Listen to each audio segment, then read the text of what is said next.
I predict a Duke's victory.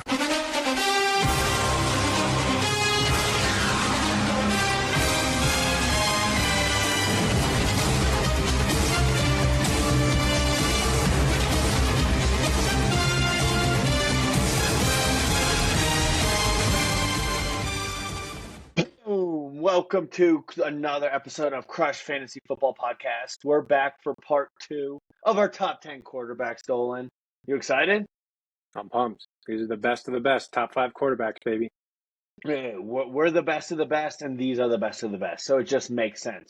All right, I'll quickly finish up our Take Montezuma from last time. So Dolan did his football hot take. I will do a non-football hot take. I think stadium concerts in a football, basketball, baseball stadium suck. And that all concerts should be in venues that were made for concerts, not in venues that were made for sporting events. One caveat. I do have one caveat. If you get pit tickets, I think they're fine.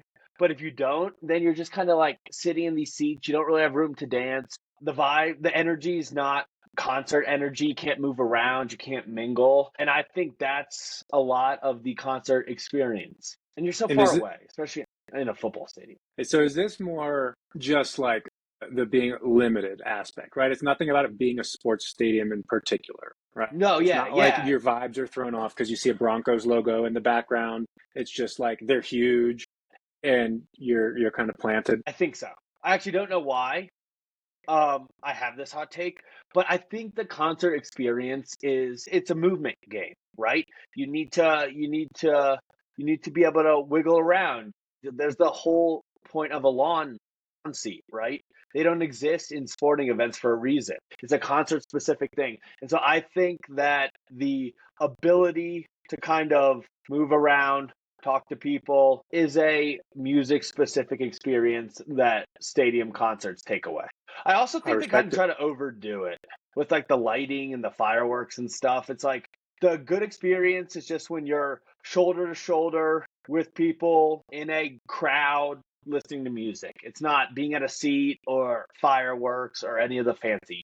Same if it's indoors or outdoors. Like it's not a little better if you're at a basketball stadium where it's not as big and you're a little closer to the action. You still feel the same as if you're in a football stadium. Yeah, agree. I don't like either, unless you're in the pit.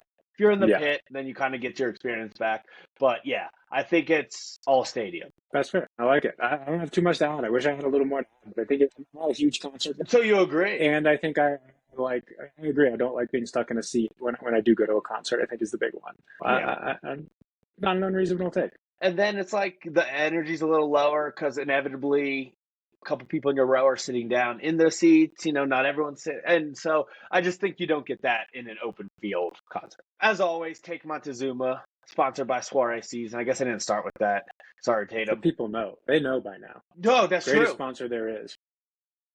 Our other sponsors won't like to hear that. All right.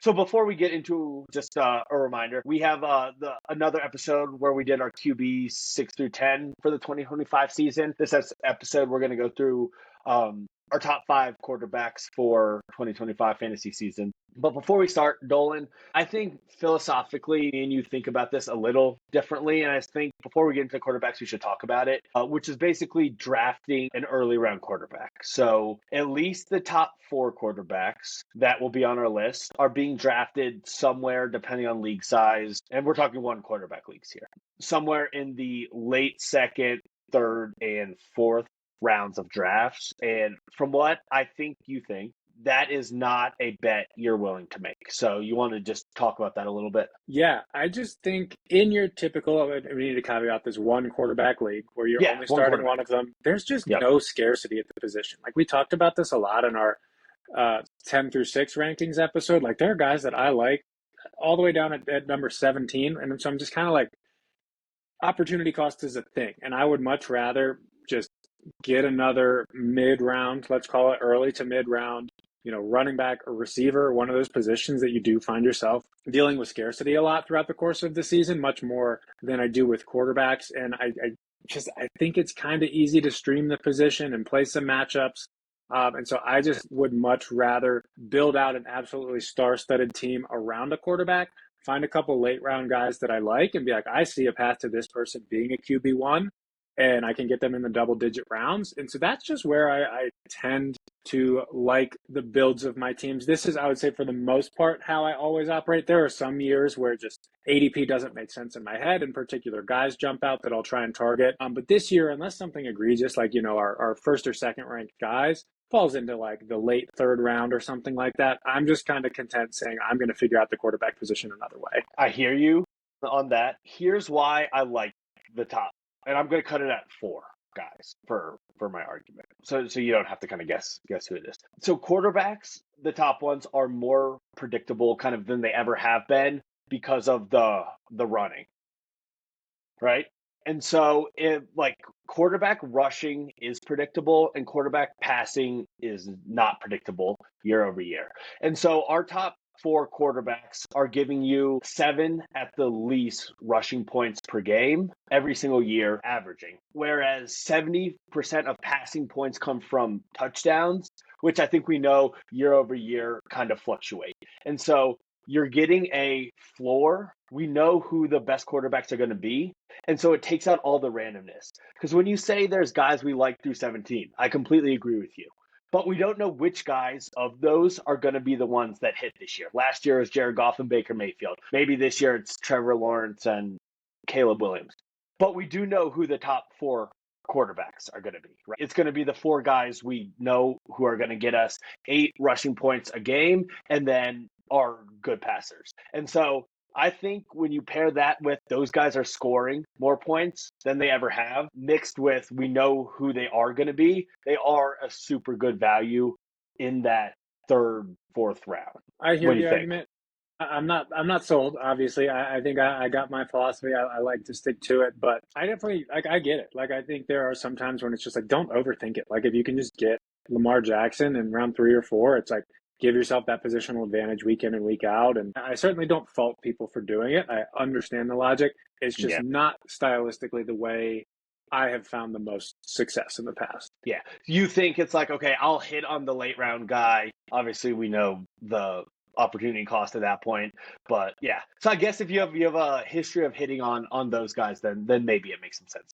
But you're essentially getting a 6-point advantage from those top QBs to whoever QB 11 and 12 are, and even predicting QB 11 and 12 is not the easiest thing to do in the world. All right, now with that, let's stylistically we're different. Actually, let me say one more thing on that. I don't do it all the time. I don't go out of my way to do it. I'm just not opposed to doing it with those top 4 guys. All right, you want to start us off with, I think we're going to have to get into some nuance this time because our lists are fairly similar. The guys are exactly the same and the order is fairly similar. Yeah, and I mean, I think it's fine. But for me, I have number 5 on my list is Joe Burrow. I was actually going back and forth between him and number 4, and I'll just get this spoiler alert out of the way. Now, my number 4 is Jaden Daniels, and I think prior to Terry McLaurin actually just signed his contract today. I think if that was still looming, I would have a little more reluctance with Daniels and would have probably put Burrow at 4. But the reason I have Burrow at 5 and in the top 5 in general is I think we talk about all these other guys who are a good bet to finish top 3 in passing yards or touchdowns. And Burrow's as close to a sure thing at finishing the top 3 in both of those categories as possible. We've talked about him a couple times before. I think, we talked about his receivers on the receiver pod. The offense is going to throw the ball a ton. I think even though they have a good running back that we like in Chase Brown, he's going to be a weapon in the backfield. He's not, some bruiser that's going to carry the ball 25 times a game and, lead this ground and pound offense. They're going to throw it a ton.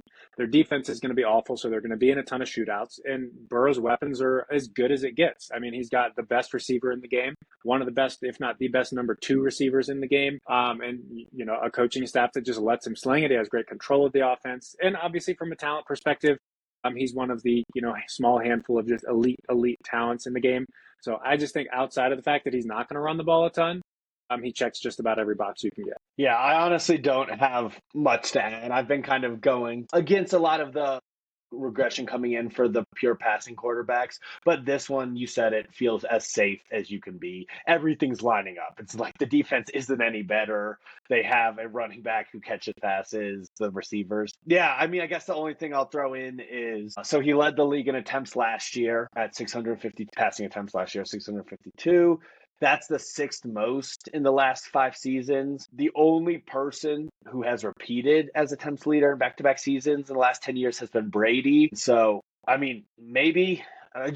Burrow and this offense and defense and coaching combination is probably the best bet to kind of join Brady on that list. So there's not much to add. I do think he's a little closer to QB5 than QB1 for me. And so because of kind of regression and nothing running the ball. No, and I think, again, it is hard to make those bets on the purely pocket passing guys, regardless of how good they are. And we do know Burrow's not giving you anything as a rusher. So I hear the argument. And I agree. I think it is the cost for him is tough. Obviously, we just talked about this. I think he is the one who I am least likely to reach on, or not reach on, but, draft early and kind of break away from strategy if I see someone falling. For all those reasons. Like, it wouldn't surprise me if some of the guys that we had in our last episode in part 1 throw for more yards, throw for more touchdowns than him, and you can get him at a fraction of the cost. So I do think you're paying a bit of a premium for stability, and I do think that stability is still somewhat limited because it all has to come through the air. Yep. All right, next we'll go to my number 4, because I also have Burrow at number 5, and I think your number 4 as well is Jayden Daniels. So I think Jayden showed us what he is last year. So he was awesome as a rookie, 5th in fantasy points, total fantasy points, 5th in fantasy points per game. He should only get better and more comfortable as an NFL quarterback. Kind of the same argument with Bo Nix. He was 4th in fantasy points per drop back. He's going to run the ball a ton. And he honestly only had 6 rushing touchdowns last year. For how much he ran the ball, it was actually a little low. Maybe that's because of the style. 8.5 points just running the ball, fantasy points per game, just running the ball. He had the second most rushing attempts. And so I think there's a lot to like with Jayden Daniels as a kind of the ceiling outcomes. But there's also, we have to mention, I think there's a floor here that's a little scarier than the other 3 quarterbacks I have ranked ahead of him, mostly because like team regression. I think the Commanders, a lot went right for them last year from a health perspective and from a schedule perspective. So I think there's going to be some regression from a passing perspective and just from a luck perspective. And so his numbers might get hurt there a little bit. Terry, you mentioned it. He missed all of camp. And so, yes, he should be ready to go, but maybe it's a slower start. And then I have to mention, so Jayden Daniels' college injury history. I think he was healthy last year. I'm not sure that means he's a lock to be healthy forever. And I think those 3 things, while they're minor, I think it's enough to have him 4th on this list as opposed to 1st on this. Yeah. And one thing that surprised me, I've seen a handful of people like to rank Jayden Daniels as their QB1 this year. Yeah, and that's true. I guess I get it. Like, he's the young hot thing. Like, he's obviously has a tremendous rushing upside. But to me, I actually have the next 3 guys on this list in a tier. And then I think there's a little break where I have Daniels.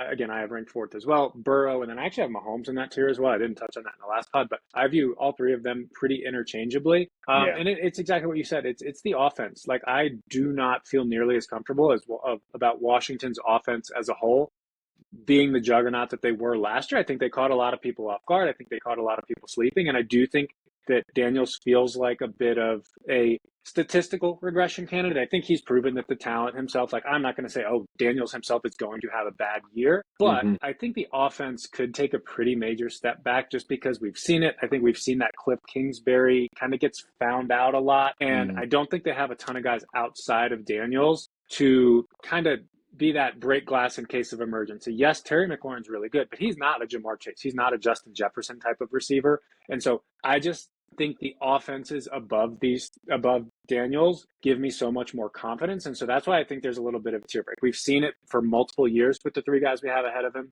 They all have great rushing upside as well. They're more proven, more stable. I guess maybe outside of Josh Allen, I don't think his offensive ecosystem is fantastic. from like a fantasy success perspective.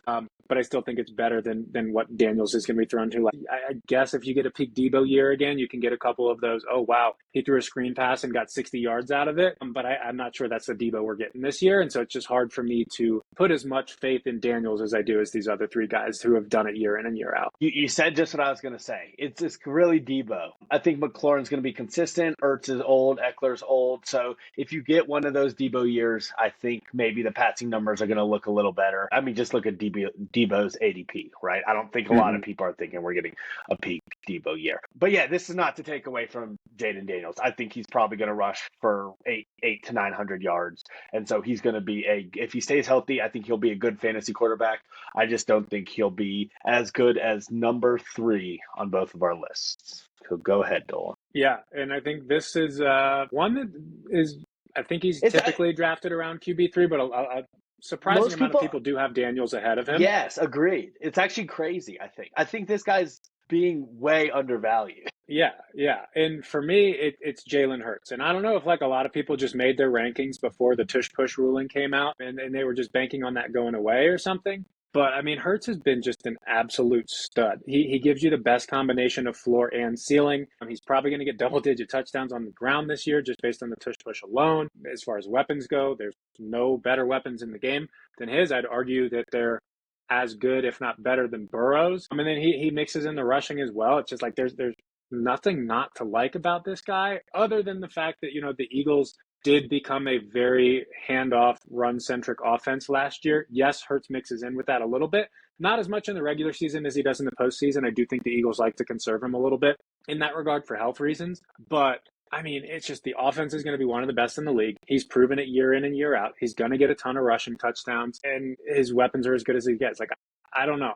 Maybe if you want to argue, like, in a vacuum, Jaden Daniels is a better player. I'm not even going to go as far as to say that, but I could see some people's argument there. It's just the ecosystem is so much better for Hurts. Like, I think their strength of schedule being tougher this year is actually a good thing for him. Agreed. Because I think they're not going to be just absolutely routing people and just handing the ball off every play in the fourth quarter as much. So I think he's a lock for a top 5 season if he's healthy, and he's just as likely as anybody else to finish as the overall QB. Yep. The places where he's QB4 going 10 spots behind Jaden Daniels makes no sense to me. We've seen the ceiling, right? He was first points per game 2 years ago. Last year, he was first in QB carries per game, red zone carries, rushing touchdowns, 6th in fantasy points per game. He has double-digit rushing touchdowns every single year. They didn't ban the tush push. And I agree with what you're saying. I think they're going to pass the ball a lot more. And so I think that's going to benefit Jalen Hurts. When they go back to pass and everything opens up, honestly, I think that's when he's his best as a runner.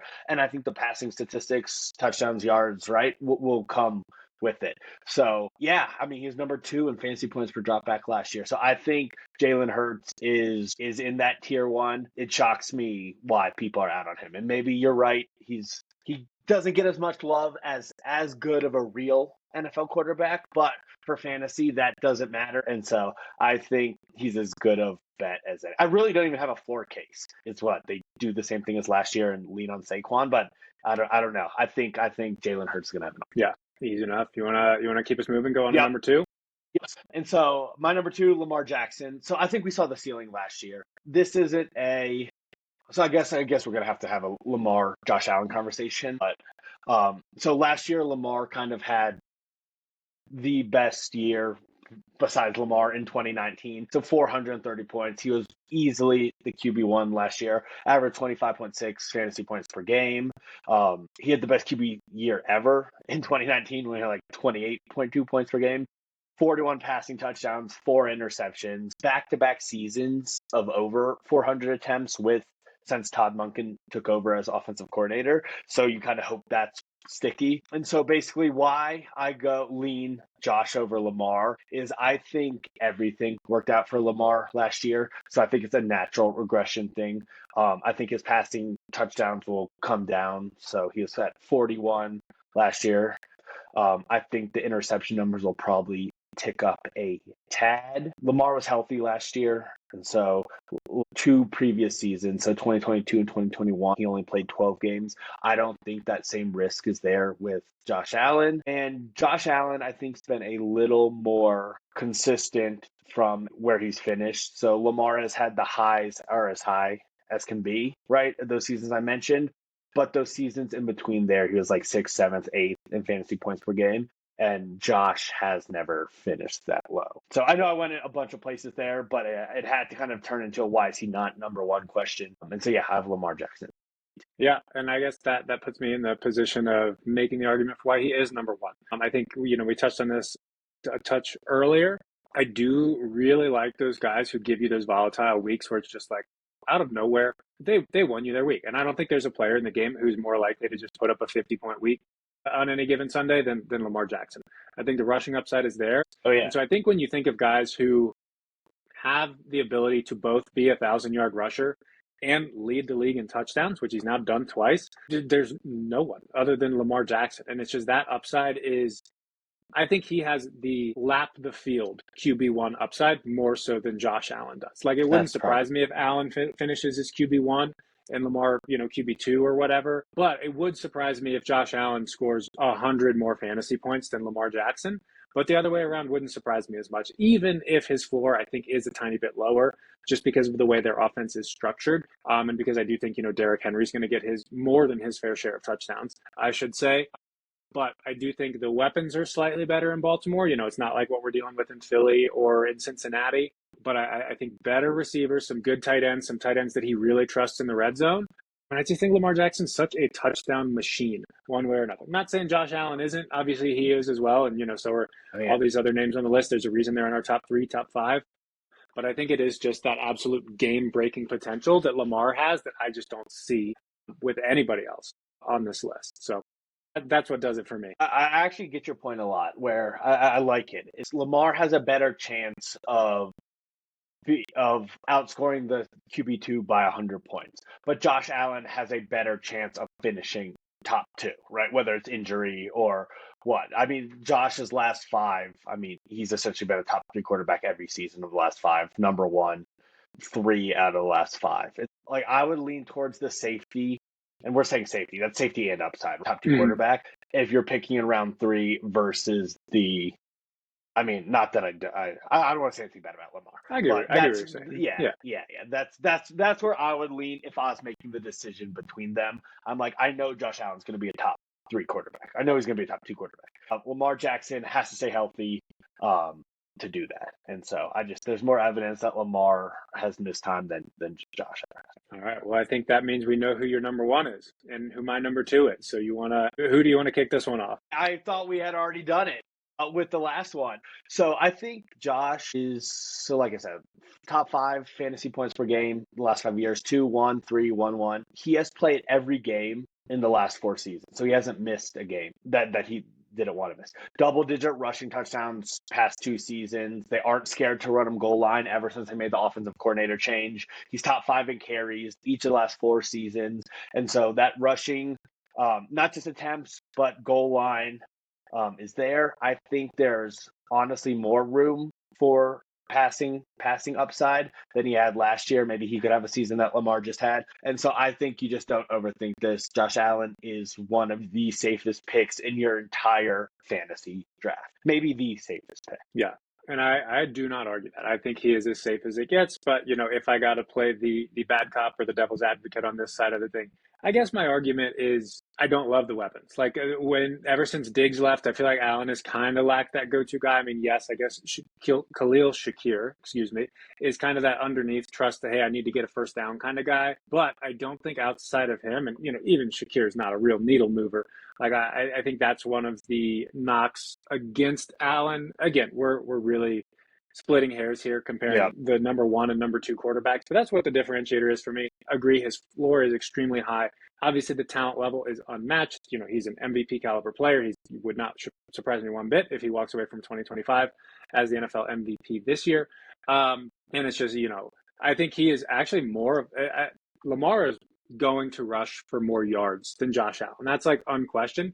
I do think Allen is a much more of a red zone rushing weapon than Jackson is. I think is the upside from the rushing department. They don't use the tush push as religiously as the Eagles do, but they'll sprinkle it in there every now and then. And so I think, it is those rushing touchdowns that really, really, really give you the boon as a quarterback. And so, I think there's just, you really got to split hairs to find something not to like about Allen. And that's why he's, number 2 on my list. Even if he doesn't quite crack the number 1 slot, I totally understand why people have him there. 15 and 12 rushing touchdowns the last 2 years, respectively. The weapons thing, I think since we've seen it, it scares me less. Like, we've seen those weapons and Josh Allen be really good.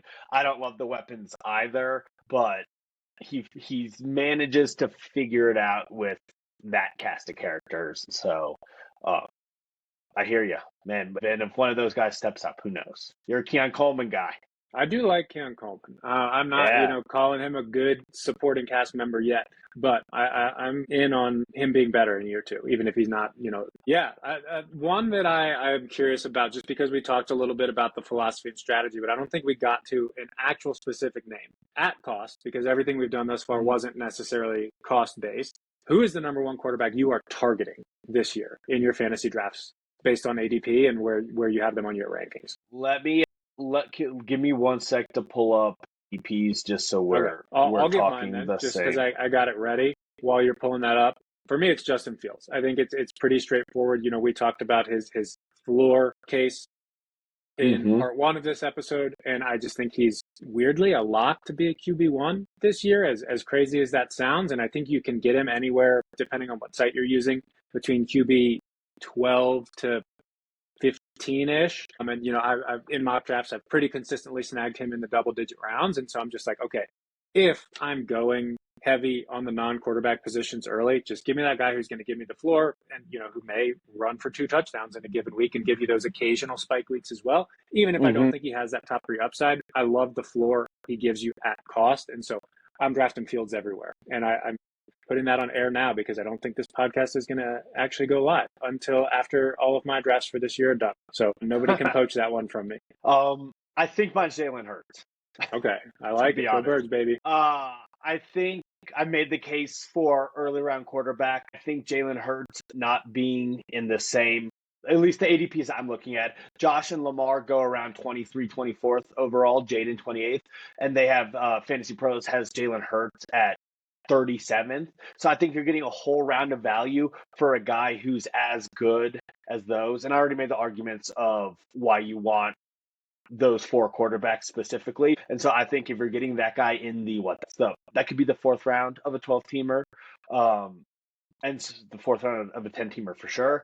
I think that's probably my favorite selection. If I had to give a not premium quarterback, there's a lot to like about Drake May. I know we've talked a little bit about him this offseason. I almost put him in my top 10. I think he offers a lot of the rushing upside we talked about. I think the infrastructure with Vrabel and Josh McDaniels, I think the weapons will be better than he had last year. He's not a rookie anymore. He's more used to the NFL. I think a lot could go right in New England. So you're getting somebody where the team's going to be a lot better and he has a little bit of rushing upside. So I think it wouldn't shock me at all if Drake May squeezes into the top 10 and he's going around QB 16, 124th overall. Like that's hard to pass up. I honestly took him in a draft where I had Josh Allen the other day because I'm like, who knows? Could be a trade ship.